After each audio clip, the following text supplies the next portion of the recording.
A blessed morning po mga kapatid. Kumusta po ang buhay ng bawat isa? I do believe po na tayo po ay nasa maayos nating kalagayan. Amen po ba? Dahil alam po natin na tayo ay patuloy na nasa pag-iingat po ng ating Panginoon. So sa umagang ito, alam po natin na nasa ilang weeks na po tayo na hindi po tayo nakakapunta sa church, hindi po tayo nagkakaroon ng, hindi po tayo nagkakasama na makapakinig ng mga salita ng Lord, ng mag-worship sa Lord. But no, kahit hindi man po tayo nagkakasama physically, but we all know na ang Lord ay patuloy na nagiging tapat at ang Lord ay hindi tumitigil na gumawa ng kanyang mga kapamaraanan upang patuloy tayong maabot, patuloy tayong makapakinig ng kanyang mga salita through these online services. Kaya napakapalad po natin na sa kabila ng pandemyang ito, sa kasalukuyan nating sitwasyon, ay hindi po tumitigil ang Lord at hindi hinahayaan ng Panginoon na matigil po ang kanyang mga gawain. So sa umagang ito, patuloy po nating i-ready ang ating mga puso, i-ready po natin sa bawat pagtuturo, sa bawat encouragement, sa bawat po mga salita ng Panginoon na ihahayag po ngayon sa umagang ito na magbibigay po sa atin ng pag-asa. Amen po ba? Kaya sa umagang ito, i-ready na po natin yung ating mga Biblia. I do believe na meron na po tayong hawak na Biblia sa mga sandaling ito. At wag po natin hayaan po na tayo po ay sumandal, tayo po ay humiga, tayo po ay nakikinig ng mga salita ng Panginoon dahil iniiwasan po natin na tayo po ay dapuan ng espiritu ng antok. Kaya po tayo ay umupo sa pinaka-komportable po nating upuan. So nasa pagsisimula po natin sa umagang ito, batid po natin yung sitwasyon po ng ating kinakaharap sa ngayon, na itong COVID nga, mula pa to nung 2019 hanggang ngayon natin siya mas nararanasan kasi dito sa atin sa Tunan talagang yung outbreak ngayon po nangyari. So ano nga po ba ang nais ng ating mga buhay sa umagang ito? So hindi na po natin siya ilalayo, ibabase na lang po natin siya sa ating nararanasan sa kasalukuyan. So ang buhay ng bawat isa, andun po yung pagnanais natin ng kagalingan. Amen po ba? So sa umaga nito, bago ako mag-start, gaano nga po ba kahalaga na meron po tayong pagkikilanlan, yung kilalang kilala po natin, yung Panginoon na meron po tayo. So kung kilala po natin ang Diyos, kung meron po tayong sariling pagkakakilanlan sa Panginoon, anuman po ang pagsubok na dumating sa buhay ng bawat isa, mas magiging matapang po tayo na haharapin ito. Sabi nga po na sa Romans 8:31, if God is for us, who can be against us? So kung kilala po natin ang Panginoon, kahit itong COVID, kahit itong nararanasan nating COVID-19 na ito, alam po natin na andun po ang Lord ang magtatanggol sa atin. The Lord will fight for you. We just need to be still. Kaya, dahil nais po natin ang kagalingan sa umagang ito, ang title po ng aking i-word ay pinamagatan ko pong God our Healer. Kaya tayo po ay makipagbukas sa ating mga Biblia at samahan niyo po akong basahin ang mga salita ng Panginoon. So ang ating pong text verse ay matatagpuan po natin sa Exodus chapter 15 verse 26. Ang sabi po dito, He said, if you listen carefully to the Lord our God and do what is right in His eyes, if you pay attention to His commands and keep all His decrees, I will not bring on you any of the diseases I brought on the Egyptians, for I am the Lord that heals you. Purihin po ang Panginoon sa pagkakabasa ng kanyang banal at makapangyarihang salita. So So ibig sabihin po sabi po ng Panginoon dito, I am the Lord who heals you. So, ibig sabihin, God is our Jehovah Rapha, the God who heals. So, it is the characteristics, it is the character, it is the nature of God to heal, to deliver, and to work in miracles. So sa sandaling ito, pag sinabi po nating healing, ang palagi po nating iniisip, ito po ay kagalingan pag meron tayong mga nararamdaman physically. Pag tayo ay masakit ang ating ulo, masakit ang ating katawan, meron po tayo ay nilalagnat, kahit pa sabihin po natin itong COVID na ito, so no, iniisip po natin na ang healing po na kailangan natin is yung physical healing. But mas lawakan po natin yung ating pagkakaunawa. Pag sinabi po nating healing, hindi lamang po ito physical. Isipin po natin, meron po tayong tinatawag, meron pong mga emotional sickness, meron pong spiritual sickness, and meron din pong itong ating mga physical sicknesses. Kaya hayaan po natin na as the Lord promised na He is the God who heals. So alam po natin that God will heal us from these emotional sicknesses. God will heal us from these physical sicknesses. And God will heal us from these spiritual sicknesses. Alam mo, so talakayin po natin, himay-himayin po natin kung ano po ba yung ano po ba yung mga nais ng Lord, ano po ba yung mga dapat natin ihingin ng kagalingan sa Panginoon. So number 1, God heals us from our emotional sicknesses. So ano po ba itong mga emotional sicknesses na tinatawag natin? So ito po yung mga worries, ito po yung anxiety, yung fear, yung brokenness, yung depression. Yun po yung mga emotional sickness po natin na hindi po natin namamalayan. Minsan, ganun na po ang nangyayari po sa atin, lalo nung nag-outbreak po ang COVID. So, human as we are, yung talagang initial reaction ng tao, mag-aalala. Paano na ganito? So, nag-aalala na hanggang sa yung pag-aalala natin, katagalan, naging anxiety na.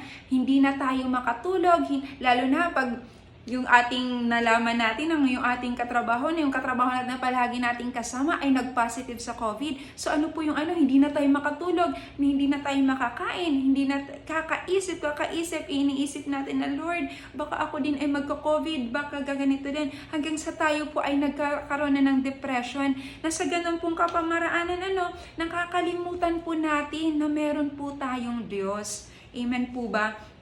So, if we think negatively, pag yung isip po natin ay negative na po ang naiisip, so we will have negative emotions na din. Kaya po tayo nagkakaroon po ng mga ganitong sakit, yung mga worriness natin, depression. Kaya when we are down emotionally, pag tayo po ay down, imbis na tayo po ay mag-isip ng ano bang nangyayari sa akin, Lord, ano pa ang mangyayari sa kinabukasan dahil sa ganitong sitwasyon. Lord, kailan ba ito matatapos? Ano pa, makakauwi pa ba ako sa Pilipinas? Ganun po, naghalo-halo na po yung sa ating isipan. But sabi ng Lord, when we are down emotionally, imbis na kakareklamo mo, kaka-worry mo, bring it to God. Amen po ba? Ganun po dapat yung ating gawin. Imbis na tayo magreklamo, ibigay natin to sa Lord.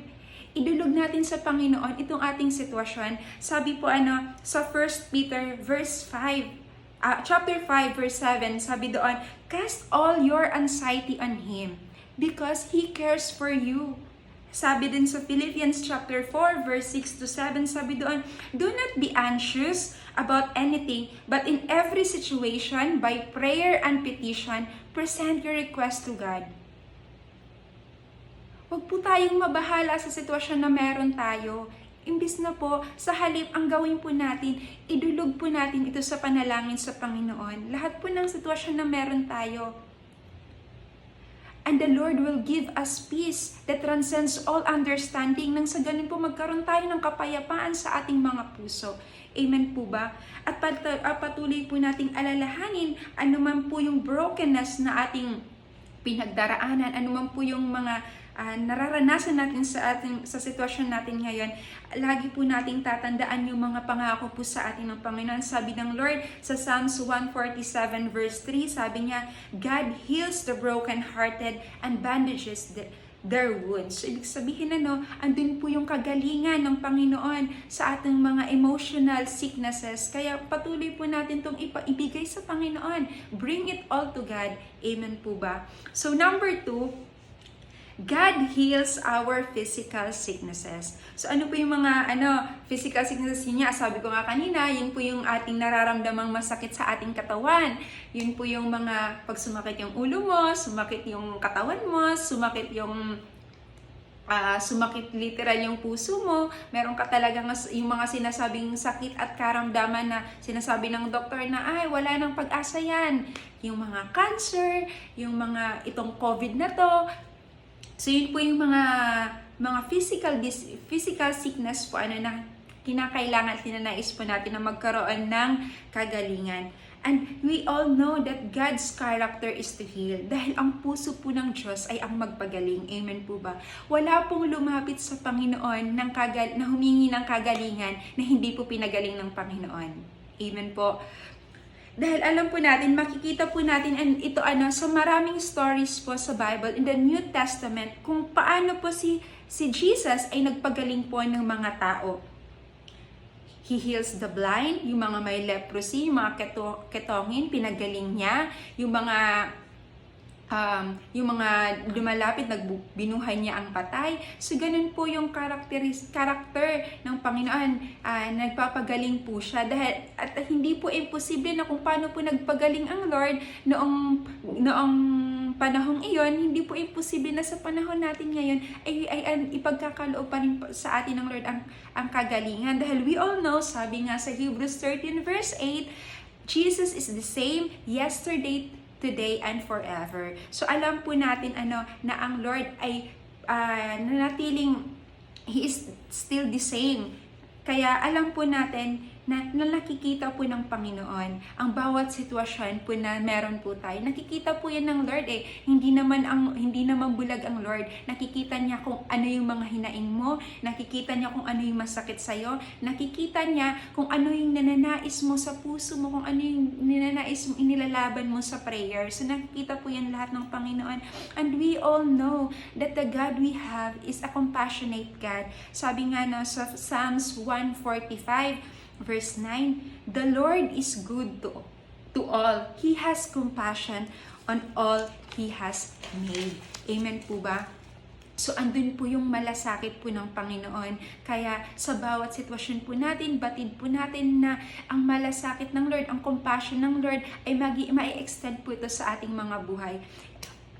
Kagaya nga po din sa Matthew 14, Verse 14, sabi doon, when Jesus landed and saw a large crowd, He had compassion on them and He healed the sick. So, nagkaroon ng malasakit ang Panginoon dahil nakita niya ang sitwasyon nila, kaya pinagaling niya ang mga tao. So, ganun din po ito sa COVID na nararanasan natin. Alam ko, at alam po natin na ang nais natin ay mahipo ang puso ng Diyos na ipagkaloob niya sa atin yung compassion niya, na sa gayon makita niya yung kung gaano kalala yung ating sitwasyon sa mga oras na to, at patuloy na kung paano kailangan yung pangangailangan ng tao ng kagalingan. Amen po ba? So, ibig sabihin, dahil po to sa Lord, sa mga pagpapagaling ng Lord, ibig sabihin, the Lord is willing to heal you. So, ang Lord ay napaka-willing ng Panginoon na ikaw ay pagalingin. Sabihin mo yan sabihin mo po natin sa ating sarili, the Lord is willing to heal me. Amen po ba? Sabi nga kung maalala po natin yung story po ng isang may ketong sa Mark chapter 1 verse 40 to 41, para praising na lang po meron pong isang a man with leprosy. Siya po ay lumapit sa Panginoon. Sabi niya sa Lord, Lord, if you are willing, you can make me clean. Nakita po ko ng Lord ang sitwasyon ng taong iyon. Dahil siya po ay naawa, siya po talaga ay nahabag doon sa lalaking ketong. Ano po ang ginawa ng Panginoon? Hinawakan niya po yung lalaking iyon at sinabi niya, Jesus answered, I am willing. Be clean. At in that very moment, nawala po ang ketong at pinagaling po ng Lord ang lalaking iyon. So sa umagang ito, tanong ko po sa buhay ng bawat isa, ano po ba yung nais natin? Ano po ba yung nais nating kagalingan na hinihingi po natin mula sa Panginoon? Tinatanong po tayo, katulad po ng pagtanong po ng Lord, kita po natin sa Luke chapter 18, verse 41, nung tinanong po ng Lord, "What do you want me to do for you?" Yun po ang tatanong sa atin ng Panginoon. Ano nga ba ang nais mo sa mga oras nito na gawin sa'yo ng Panginoon? So, ang ninanais po ng ating mga puso ngayon ay magkaroon po tayo ng healing. But do you know that healing requires faith? So, hindi lang po tayo basta-basta pagagalingin lang ng Panginoon. Kailangan po, meron po tayong pananampalataya sa ating mga puso na sa pagdulog po natin sa Panginoon, sa paghingi po natin sa Kanya ng kagalingan, tayo po ay nananampalataya, naniniwala at nagtitiwala na pagagalingin po tayo ng Panginoon. Amen po ba? So matatandaan po natin yung story po ng bleeding woman. Sabi niya nga po doon na mahawakan ko lamang yung laylayan ng damit ng Panginoon, alam ko ako ay gagaling. At the moment na hinawakan niya iyon, ano po yung sabi sa kanya ng Panginoon? Sa Matthew chapter 9 verse 22, sabi ng Lord, "Take heart, daughter, your faith has healed you." Amen po ba? At yung pong story din ng dalawang bulag, the blind man na talagang humingi po sa Lord ng kagalingan. Ang sabi po sa kanila ng Lord, "Naniniwala ka ba talaga na kaya kitang pagalingin?"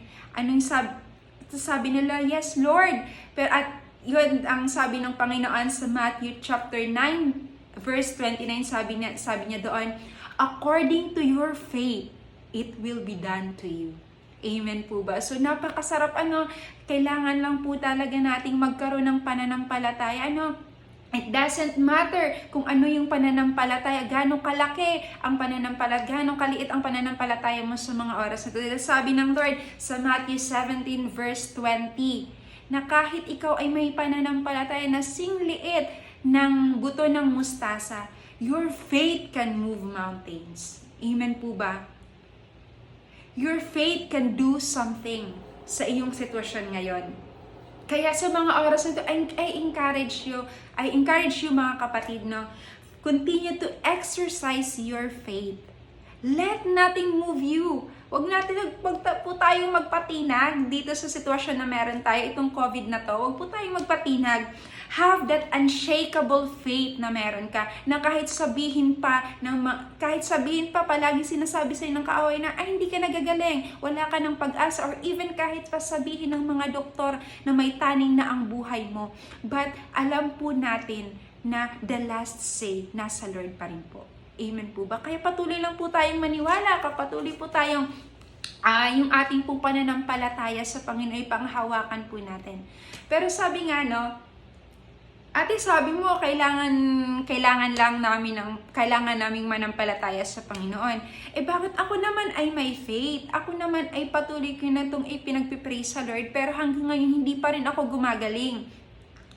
Ibig ba sabihin nun, wala akong pananampalataya? Alam niyo po, God's ways are higher than our ways. God's thoughts are higher than our thoughts. Kaya kung ano man po ang sitwasyon na meron ka sa mga sandaling ito, alam po natin na merong kapamaraanan at merong mga kadahilanan ang Panginoon. Merong pong purpose kung bakit po sabihin po natin, ako naman ay nagtatapat sa Lord, pero bakit hinayaan ng Lord na ako ay mag-positive sa COVID-19? Alam niyo po, meron pong mga kadahilanan ng Panginoon. Sabi niya nga po sa John 9, Verse 3, sabi niya doon, "But this happens so that the works of God might be displayed in Him." So that dahil sa pamamagitan ng sitwasyon na meron ka sa mga oras na ito, you will glorify the Lord through your situation. Basta alam lang po natin at hanapin po natin palagi yung bawat purpose na kung bakit po nangyayari sa atin ang mga bagay na ito. Amen po ba? Kung iisipin po natin this trial that we are facing, itong mga sitwasyon na meron po tayo, this is not about us. Hindi po tutungkol sa atin Hindi po tutungkol sa ano bang nangyayari sa akin, dinapuan ako ng ganitong sakit at karamdaman, hindi ko na alam ang gagawin. Hindi po to about sa atin. This is about Him. Ito po ay tungkol sa Panginoon. palagi po nating isipin na sa ganito pong sitwasyon, wag po tayong mag-focus dun po sa sitwasyon na meron tayo na hindi maganda. Mag-focus po tayo sa kalakihan ng Diyos na meron po tayo during this situation. Amen po ba? Ano po natin, ano ba, paano, iisipin po natin, ano ba yung nais ituro sa atin ng Lord? Anong kapamaraanan ang gagawin ng Lord para sa aking buhay? Sa anong kapamaraanan gagawin niya para ako ay gumaling? Ganun po tayo mag-focus. Kaya imbis na tayo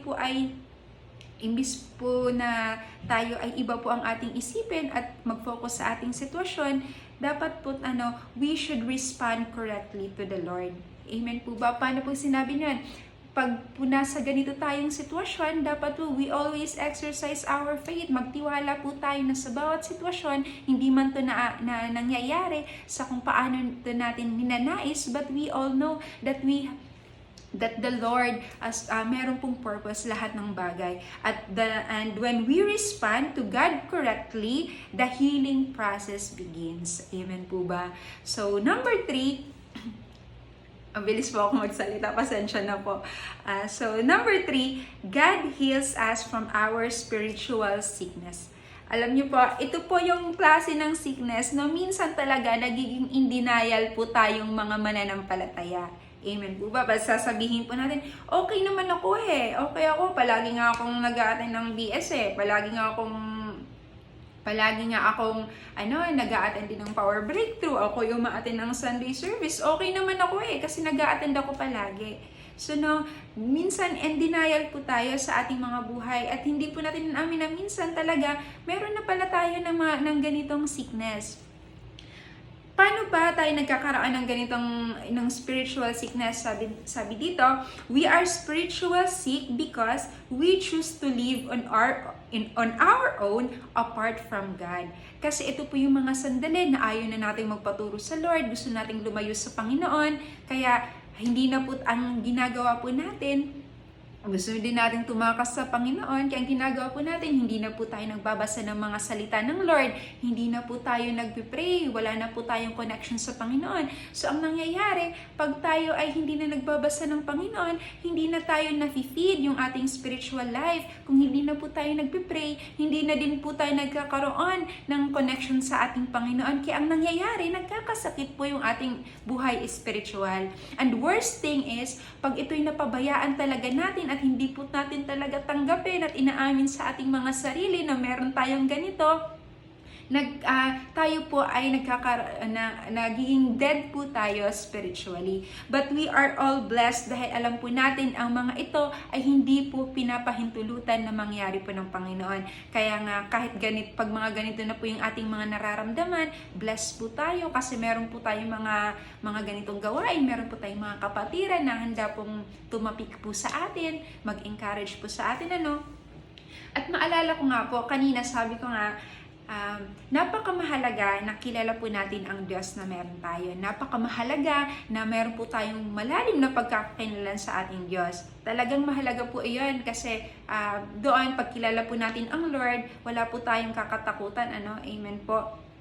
But at the same time, kailangan din po, kilala din po natin yung enemy. Amen po. Sabi nga po, alam dapat natin kung paano siya kumilos. Alam dapat din natin kung ano yung mga nais niyang gawin sa buhay natin. Kaya sabi nga sa John 10 verse 10, sabi doon, the thief comes only to steal and kill and destroy. So dapat aware din po tayo sa mga ganitong bagay. Kasi kung maalala po natin yung buhay po ni Job, nang si Job po ay sinubok, matatagpuan pa natin ito sa Job chapter 1 hanggang sa chapter 2. So paraphrasing na lang, alam po natin kung ano po yung nangyari kay Job. Job is a righteous man, he is blameless, pero talagang sinubok siya. Lahat ng ari-arian niya nawala, namatay yung mga anak niya. Ang worst pa doon, siya ay nagkaroon ng sakit, na talagang sabi nga sa kanya ng asawa niya, talikuran mo na kasi ang Diyos na meron ka, isumpa mo na kasi ang Diyos na meron ka. tingnan mo yung nangyayari sa'yo. Pero ano po yung sabi ni Job? Sa Job chapter 2 verse 10, sabi dito, shall we accept good from God and not trouble? Sabi niya, mabubuting bagay lamang ba yung tatanggapin po natin sa Panginoon? Hindi yung mga nangyayaring masasama sa ating sitwasyon. Ganun po yung sabi ni Job. So sa ganito pong kapamaraanan, Job did not sin against God. Dahil never po niyang sinisi ang Panginoon sa mga nangyari po sa kanya. Amen po ba? So no, the enemy wants to kill our faith, to destroy our relationships sa Lord, na tayo ay tumalikod sa Panginoon. Sa sitwasyon po ni Job, hindi naman po ang nais po ni Satan doon is makita na naghihirapan si Job Hindi naman na parang makita na kung paano na siya nakaratay. Hindi naman po ganun ang nais ni Satan Ang nais niya ay makita si Job na tumalikod sa Panginoon. Ang nais niya na si Job ay magkasala sa Panginoon. Nang sa ganun, mamatay si Job spiritually. Amen po ba? Ganun po yung nais niya. Same thing sa ating mga buhay. Sa sitwasyon po na meron po tayo ngayon. Ganun po ang nais ni Satan sa sitwasyon na meron tayo. Gustong-gusto niya na ikaw ay nag-worry. Gustong-gusto niya na ikaw ay nag-iisip na sa ganun, nakakaisip-isip mo, nakakalimutan mo na merong Diyos. Yun po ang gusto niya Pag tayo po ay nahihirapan physically, ang nais po niya na tayo ay sisihin natin ang Lord. Sabihin natin, Lord, ako naman ay nagtatapat sa iyo, pero bakit mo hinayang ako ay magkasakit? Ganun po ang nais niya, ganun po yung mga tactics niya na tayo ay magkasala sa Panginoon. Pero alam niyo po, ang Lord, hindi po niya hahayaan na ganito po yung mangyari sa atin. Kasi sabi nga doon sa John chapter 10 verse 10, verse 10b, sabi doon, if Satan comes to steal, to kill, and destroy, the Lord came to give us life. Amen po ba? So, hindi po niya hahayaan na tayo ay mamatay spiritually, ma-destroy yung relationship po natin na meron sa Panginoon. Kaya we are blessed na patuloy po tayong nakakapakinig dahil alam po natin na hindi tumitigil ang Lord na tayo ay maabot ng kanyang mga salita sa pamamagitan po ng mga ganitong gawain. Amen po ba? Kaya sa mga oras na ito, wag po natin hayaan na mapabayaan po yung ating buhay espiritual. Wag po natin hayaan na hindi po tayo makinig ng mga salita or magbasa ng mga salita ng Panginoon. At wag din po natin hayaan na tayo po ay hindi po manalangin sa Lord. Kaya sa mga oras na ito, napakamahalaga po sa ating sitwasyon na ito. Wala po tayong ibang kayang gawin sa mga oras na ito, kundi ang manalangin sa Panginoon. Amen po. Ano man ang sitwasyon na meron ka, nahihirapan ka man, ano man yung ikaw man ay nag-positive sa COVID-19, ikaw man ay merong ibang nararamdaman, yung pamilya mo meron nakaratay sa sakit at karamdaman, ikaw man ay may nararanasan emotionally, ang nais po ng Lord sa buhay ng bawat isa na tayo po ay dumulog po sa Kanya. Amen po ba? Sabi nga sa Psalms 107 verse 19 to 20, sabi dito, then they cried to the Lord in their trouble, and He saved them from their distress. He sent out His word, and He healed them. He rescued them from the grave. Amen po ba? Ang sabi din po sa Psalms chapter 91 verse 15, when you cry to Him, He will answer you. Amen po ba? So yun po yung mga pangako ng Panginoon. Kaya napakahalaga po mamaya po sa ating pananalangin, pagdulog po natin sa panalangin, patuloy po nating iapila sa Lord, ipag-pray sa Lord na at gawin po natin, yung maging heart po natin ay mahipo po ang puso ng Diyos. Amen po ba? Na tulungan po tayo sa ating sitwasyon na meron po tayo. Ipagkaloob po ng Panginoon yung kagalingan na ninanais po ng ating mga puso. Alam niyo po, yung bawat luha po natin, bawat pagtangis natin, bawat pag-iyak po natin, nakikita po yun ng Panginoon. At we all know that He is the God of compassion. At alam po natin na ang Lord ay i-extend po ng Lord ang kanyang kagalingan, ang kanyang malasakit po sa buhay ng bawat isa. Kaya wag po tayong panghinaan ng loob. Wag po tayong talagang mawala ng pag-asa dahil alam po natin na Jesus is our hope. Amen po ba? So sa umagang ito, iiwanan ko po yung verse na matatagpuan po natin sa Jeremiah chapter 30 verse 17. Ang sabi doon, I will restore your health and I will heal your wounds, declares the Lord. So sa mga sandaling ito, isipin po natin ang Lord ang magpapagaling sa iyo. We have a great physician and His name is Jesus Christ. Amen po ba? So wag po nating isipin dahil we know COVID is just a name. But our Lord is a name above all names. Kaya alam natin na defeated na po ang COVID-19. Amen po ba? Dahil sabi ng Lord, it is finished. Tapos na yan. Napagtagumpayan niya na yan 2,000 years ago. Kaya salamat po sa buhay ng bawat isa. Nawa po meron po mga salita ng Panginoon na tumimo po sa ating mga puso at patuloy po nating baunin sa labang ito natin against this our situation. Patuloy po tayong manampalataya, magtiwala talaga sa Panginoon at hayaan po natin na continue to pray, ipanalangin po natin yung bawat sitwasyon po natin. Tayo po ay palaging nasa pag-iingat po ng ating Panginoon. Maraming salamat po sa buhay ng bawat isa. Stay safe everyone and see you pag pwede na po tayong lumabas. God bless all. God bless to us.